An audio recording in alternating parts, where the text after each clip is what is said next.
کریم کی تلاوت سے ہم تمام سامعین کے دل کو منور و مچلا فرما رہے تھے۔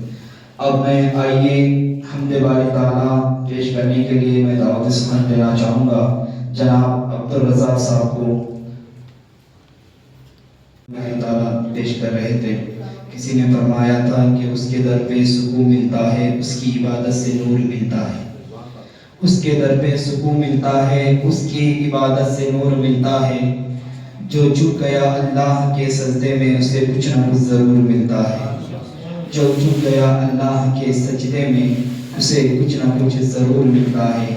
آئیے پھر اور ایک مرتبہ جو ہے ہم نعت پاک صلی اللہ علیہ وسلم گنگنانے کے لیے میں دعوت سخن دینا چاہوں گا جناب اسد صاحب کو، اسد جنیدی کو، وہ آئے اور نعت پاک صلی اللہ علیہ وسلم گنگنائے۔ اس اشعار کے ساتھ میں اسد جنیدی کو دعوت سخن دینا چاہوں گا کہ ہر ابتدا سے پہلے ہر انتہا کے بعد، ہر ابتدا سے پہلے ہر انتہا کے بعد ذات نبی بلند ہے ذات خدا کے بعد، ذات نبی بلند ہے ذات خدا کے بعد۔ دنیا میں احترام کے قابل ہیں جتنے لوگ، دنیا میں احترام کے قابل ہیں جتنے لوگ، میں مانتا ہوں سب کو مگر مصطفیٰ کے بعد، میں مانتا ہوں سب کو مگر مصطفیٰ کے بعد۔ اب آپ کے سامنے جو ہے جناب اسد جنید بہت ہی پیارے انداز میں نعت پاک صلی اللہ علیہ وسلم کو گنگنا رہے تھے۔ نعت پاک سن کر سنتے ہوئے ایسا محسوس ہو رہا تھا کہ ہم جو ہے شہر بیضاپور کی زمین پر نہیں بلکہ مدینہ منورہ کی بارگاہ گنبد خضرا کے سامنے بیٹھ کر نعت پاک سن رہے ہیں۔ ایسا محسوس ہو رہا تھا کیونکہ جناب نے ایسا کلام پڑھا تھا، اگر وہ کلام کے مصرے ہم سمجھیں گے تو میں یقین جانتا ہوں کہ یہ کلام کے مصرے سے ہمارا ایمان تازہ ہو جائے گا، ہمارے عشق میں برکت عطا ہو جائے گی، برکت نازل ہو جائے گی۔ تو سامعین محترم آئیے اور ایک مرتبہ نعت پاک صلی اللہ علیہ وسلم گنگنانے کے لیے میں دعوت سخن دینا چاہوں گا جناب معین الدین قادری صاحب کو، وہ آئے اور اپنی مدبری آواز میں جو ہے نعت پاک صلی اللہ علیہ وسلم گنگنائے۔ ان اشعار کے ساتھ میں حضرت کو دعوت دوں گا کہ سارے دروں کو چھوڑ ایک در پکڑ کے دیکھ، سارے دروں کو چھوڑ ایک در پکڑ کے دیکھ، پانی ضرور نکلے گا ایڑی رگڑ کے دیکھ، پانی ضرور نکلے گا ایڑی رگڑ کے دیکھ۔ کوئی ابو جہل نہ بجھا پائے گا تجھے، کوئی ابو جہل نہ بجھا پائے گا تجھے، ایک بار صرف تو میرے نبی کا دامن پکڑ کے دیکھ، کیوں جینے کی طرف دیکھ نہ مرنے کی طرف دیکھ، جب چوٹ لگے دل کو مدینے کی طرف دیکھ، جب چوٹ لگے دل کو مدینے کی طرف دیکھ۔ اب آئیے آپ کے سامنے جناب خواجہ معین الدین قادری بہت ہی پیارے انداز میں نعت پاک صلی اللہ علیہ وسلم گنگنا رہے تھے۔ کسی شاعر نے فرمایا تھا کہ سوچ اگر تو سوچ سکے تو سوچ محمد کیسے ہے، سوچ اگر تو سوچ سکے تو سوچ محمد کیسے ہے، جن کے لیے خود کعبہ جھکا سوچ محمد کیسے ہے، جن کے لیے خود کعبہ جھکا سوچ محمد کیسے ہے۔ چاند سے جب چاہا کھیلا جب چاہا توڑ دیا، یہ سرکار کی شان ہے۔ چاند سے جب چاہا کھیلا اور جب چاہا توڑ دیا، توڑ کے پھر اس کو چھوڑ دیا سوچ محمد کیسے ہے، توڑ کے پھر اس کو چھوڑ دیا سوچ محمد کیسے ہے۔ آئیے پھر اور ایک بار نعت پاک صلی اللہ علیہ وسلم گنگنانے کے لیے میں دعوت سخن دینا چاہوں گا جناب سرفراز کو، وہ آئے اور نعت پاک صلی اللہ علیہ وسلم گنگنائے۔ بارگاہ میں حضور علیہ السلام کی بارگاہ میں نعت پاک صلی اللہ علیہ وسلم گنگنا رہے تھے۔ عشق ہے تو عشق کا مطلب سمجھ میں آئے گا، عشق ہے تو عشق کا مطلب سمجھ میں آئے گا، ان کا رتبہ جاہلوں کے کب سمجھ میں آئے گا۔ عشق ہے تو عشق کا مطلب سمجھ میں آئے گا،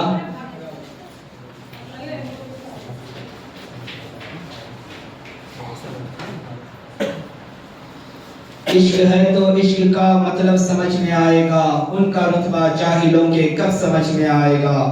اور میری مانو مصطفیٰ سے عشق کر لو، میری مانو مصطفیٰ سے عشق کر لو، کس میں کتنا فائدہ ہے تب سمجھ میں آئے گا، کس میں کتنا فائدہ ہے تب سمجھ میں آئے گا۔ سامعین محترم، ایک بات میں کہنا چاہوں گا، آپ تمام حضرات سے میں ایک بات پوچھتا ہوں، آپ نے کہیں پر ایسا دیکھا ہوگا اپنی پوری زندگی میں کہ کوئی شخص بادشاہ کی صحبت میں بیٹھ کر بادشاہی کسی کو ملی ہے؟ نہیں مل سکتی۔ کسی کو ملی ہے؟ کوئی دیکھا ہے آج تک بادشاہ کی صحبت میں بیٹھ کر کبھی کسی کو بادشاہی ملی ہے؟ لیکن ان مشائخین کرام کی صحبت میں اگر بیٹھیں گے تو بادشاہت خود ہمارے قدموں کو چومے گی۔ ان اولیاء اللہ کے قدموں میں بیٹھیں گے تو یہ بادشاہت خود ہمارے قدموں میں آ کر گر جائے گی۔ آپ نے وہ واقعہ سنا ہوگا اصحاب کہف کا، اصحاب کہف کا وہ واقعہ سنا ہوگا۔ ایک کتا جو اصحاب کہف کی خدمت میں رہا، اللہ نے اس کو جنت عطا فرما دی۔ اس کو حقیقت میں کتا جہنمی ہے، حقیقت میں کتا جو ہے جہنمی ہے، لیکن اللہ تبارک و تعالی جو ہے یہ اصحاب کہف کے کتے کو جو ہے کل بروز قیامت انسانی شکل عطا فرما کر اسے جنت میں داخل فرما دے گا۔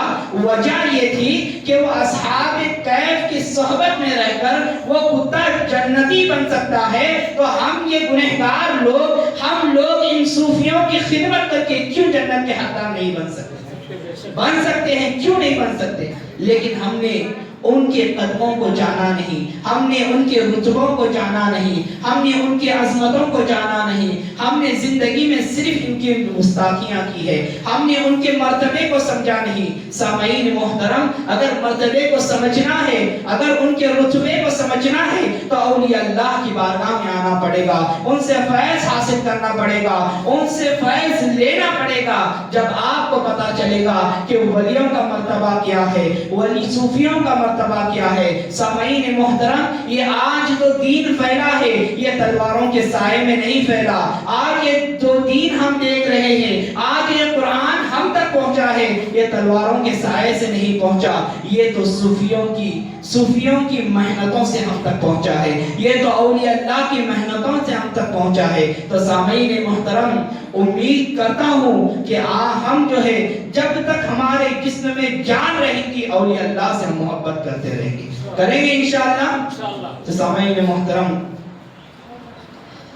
آئیے اور ایک نعت پاک صلی اللہ علیہ وسلم گنگنانے کے لیے میں نعرہ تکبیر، نعرہ رسالت، نعرہ حیدری، نعرہ حیدری، نعرہ حیدری۔ تو سامعین محترم، آئیے اب اور ایک نعت پاک صلی اللہ علیہ وسلم گنگنانے کے لیے میں دعوت سخن دینا چاہوں گا جناب حیات چشتی کو۔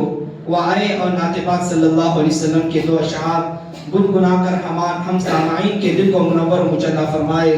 اس اشعار کے ساتھ میں دعوت سخن دوں گا کہ حشر تک ڈالیں گے ہم پیدائش مولا کی دھوم، حشر تک ڈالیں گے ہم پیدائش مولا کی دھوم، مثل فارس نجد کے قلعے گراتے جائیں گے، خاک ہو جائے عدو چل کر مگر ہم تو رضا، دم میں جب تک دم ہے ذکر ان کا سناتے جائیں گے، دم میں جب تک دم ہے ذکر ان کا سناتے جائیں گے۔ اب آپ کے سامنے جناب حیات چشتی پیارے انداز میں جو ہے نعت پاک صلی اللہ علیہ وسلم گنگنا رہے تھے۔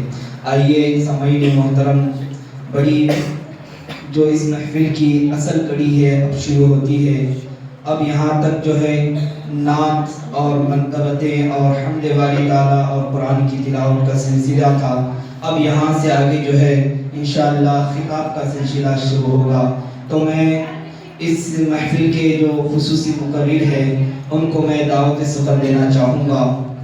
عالم صوفی سرمد شہید رضی اللہ تعالیٰ عنہ، اولاد فاروق اعظم حضرت سید آصف بابا صاحب قبلہ برادر سجادہ ساگر شریف، سامعین محترم، بزرگان دین فرمایا کرتے ہیں کہ علماء کی محفل میں بیٹھو تو اپنی زبان کو سنبھال کر بیٹھو، علماء کی محفل میں بیٹھو تو اپنی زبان کو سنبھال کر بیٹھو، اور کبھی اللہ والوں کی محفل میں بیٹھو تو اپنے دلوں کو سنبھال کر بیٹھو، اس لیے کہ کسی شاعر نے فرمایا تھا کہ نگاہ ولی میں وہ تاثیر دیکھی، نگاہ ولی بہت ہی پیارے انداز میں جو ہے خطاب فرما رہے تھے، بہت ہی سکون محفل سجی ہوئی تھی ماشاءاللہ۔ آئیے بلا تاخیر، وقت زیادہ ہو چکا ہے، اس وجہ سے جو ہے اب اس محفل کے اس پروگرام کے جو خصوصی مقرر ہیں ان کو میں دعوت سخن دینا چاہوں گا۔ خلیفہ شیخ الاسلام و اشرف ملت خطیب ہندوستان حضرت علامہ مولانا عمران اشرفی صاحب قبلہ جو پونے سے تشریف لائے ہیں، اس اشعار کے ساتھ میں حضرت کو دعوت سخن دینا چاہوں گا۔ یہ دیار ہند میں صوفی سماج چلتا ہے، دیار ہند میں صوفی سماج چلتا ہے، اسی کے زیر سارا کام کاج چلتا ہے، اسی کے زیر سارا کام کاج چلتا ہے۔